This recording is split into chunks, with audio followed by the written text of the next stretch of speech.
Welcome to Talisen Talk. My name is Joe Rigazio, and I'm the CEO of Talisen Construction. And today we're going to be talking about driving efficiencies in the built environment. We have with us today Teghpal Sandhu, CEO of Live Building Systems.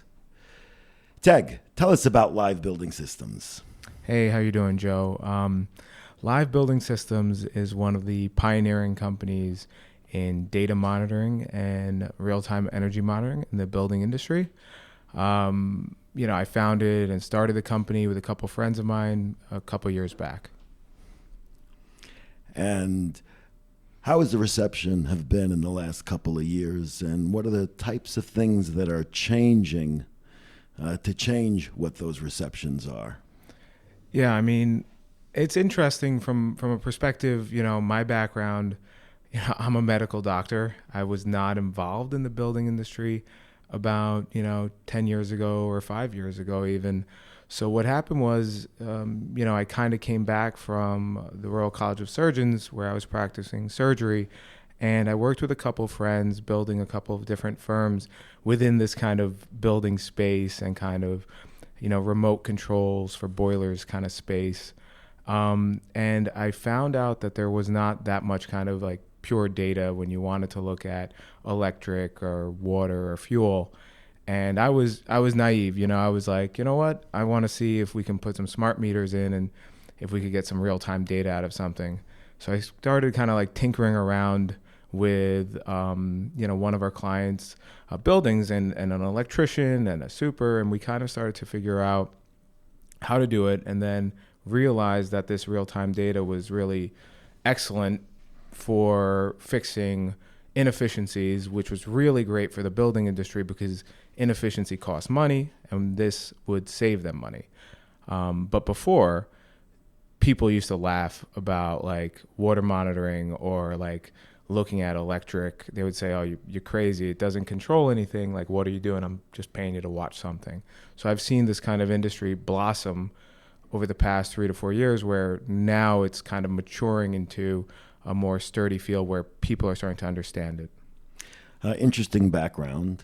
And it seems that you're talking to the asset owners and going right to them. As far as all the professionals in the middle there, engineers, architects, what has their influence been? Are they very progressive in leading those talks, or it depends really who you're talking to?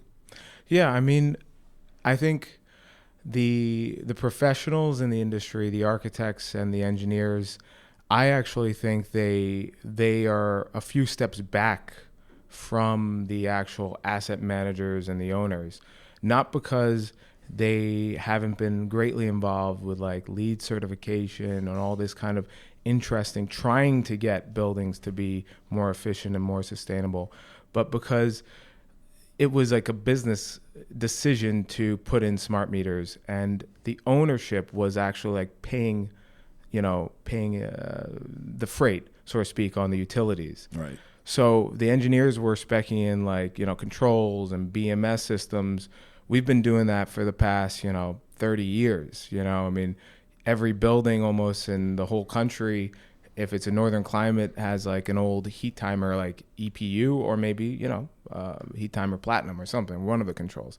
But the smart metering industry, what I saw, at least for us, was that it was blossomed in ownership and asset managers who were like, can you save me some money here?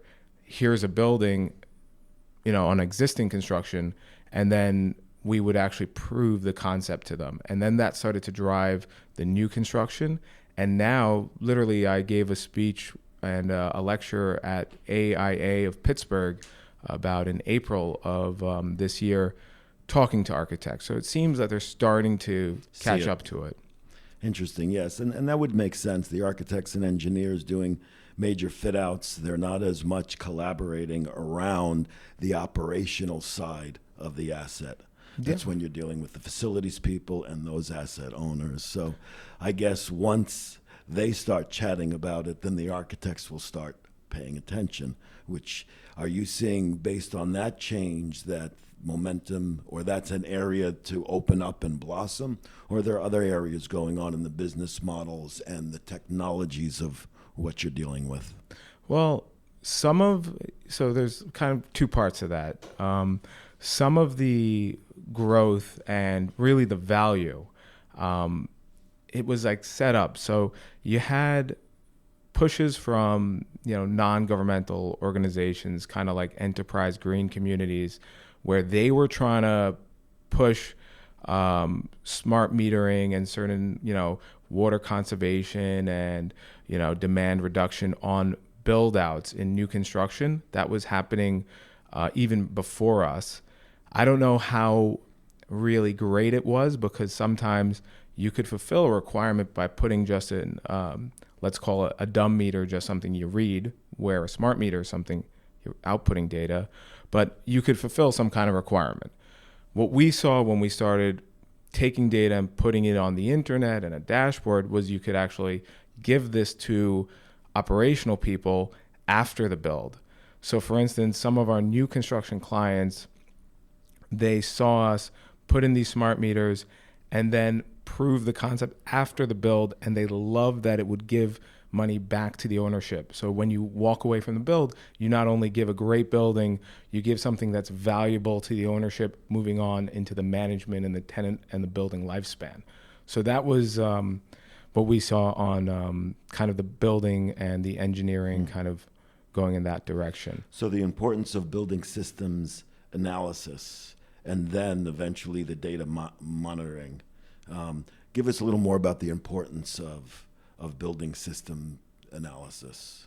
Yeah, so when you build these beautiful buildings, no matter where they are, whether it's multifamily or commercial, you spec out all the greatest, the greatest pumps, the greatest, chillers and VFDs and stuff. And, you spend all this money, and then afterwards you leave it, and who's kind of watching it, or who's looking at it, and does it have eyes on it besides, your staff? And this is what real-time energy monitoring is. It's monitoring on a system level basis. Okay, how are the pumps functioning? How's your water consumption? How's your electric? How's your fuel consumption? And I think people in the industry would know the term operational stray. And operational stray is you can spec out these beautiful things, but eventually over time, whether it's 6 months to a year to 5 years, they are going to deteriorate. And that deterioration, the best way to fight that is the real-time energy monitoring. And that is specified by the U.S. government in the National Council of Defense on Resources, and that is specified by NYSERDA and a whole bunch of organizations. What really made this visible was that before, the BMS system that you spec'd out was sitting in a basement door and nobody looked at it. But what we did was we said, you know what, let's make sure the on-site has it, the facilities have it, but also the ownership and the stakeholders of the property moving forward have it. Now you have different eyes that have different levels of competencies looking at these systems. Mm-hmm. What challenges does that pose out there? Or does it? I mean, it's significant challenges because, I'm not an engineer. I don't think some of the biggest owners in the United States are engineers. And, if you talk about, three-phase power and the, heating curves and degree days, sometimes their eyes are going to glaze over. Mm-hmm. So that's where I think, good software development means something. And that's where I think coming as a layperson like myself and being born in kind of that computer revolution of Steve Jobs and Bill Gates, that took a device that wasn't really used that much by many people in the 1970s and made it palatable for basically every single human being on the planet. We looked at how could we make this information palatable to people that, don't have an engineering degree. And we kind of looked at the simple software approach so that it would be easy for them. That's what we did. Interesting. You can almost get all the way to the users that are occupying those spaces, that are not responsible for those Yeah. spaces, but they're just occupying it. Yeah, certainly. I mean, and that is one of the questions going on, one of like the major pains to asset managers and building ownership is there is like this storm coming where especially in New York City, which is a bit of an incubator city, I even say that New York City is one of the most sustainable cities in the planet. I think New York City does a great job, even versus the West Coast, California and Vancouver. But one of the most interesting things that is facing New York City ownership is you have compliance, laws coming in. You have CO2 kind of taxes that are being kind of like waved around. They're demanding a lot of reduction from ownership. Unfortunately, and this is where I think ownership has, the right to complain, they don't actually control 66% of the energy consumption of those properties. 66%, is on the tenants. So, these the government and these organizations are demanding reductions, but what is the ownership supposed to do? So I think that's kind of the holy grail for a lot of these councils like Urban Green Council and other. How do you do tenant interaction? And in our opinion, tenant interaction comes through both submetering and making available the software and the data to your tenants.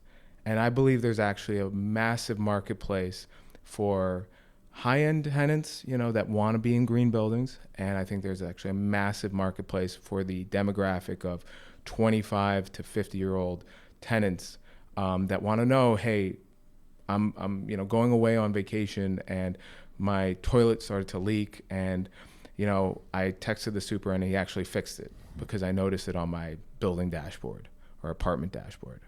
So on the cost side of all of this and the technology side, where are we today, and what do you see trending in the future? The actual cost of implementing the complete system in order for it to be a system that you envision. Yeah, I mean, there's always going to be a cost when either on existing construction or existing buildings or new development. We're in a better place than we were 5 years ago to 10 years ago. That is because of the technological advancements in computer and also the cloud. So in my opinion, costs are coming down for overall installments. However, there is, the software that has to be paid for, and servers and AWS and developers. So there is a cost on the subscription or the software model. Yeah. And talk a little bit more then on the business model, especially as it spans from, or can it span from, the asset owner to the tenant, and where do you see that going? I mean, I think it's a value add for, if I understand correctly, I think it's a value add. I think that currently there is so much right now evidence that submetering and tenant submetering, that data aggregation and the payment actually of whether it's water or fuel or electric changes their behavior. So they use less when they're submetered.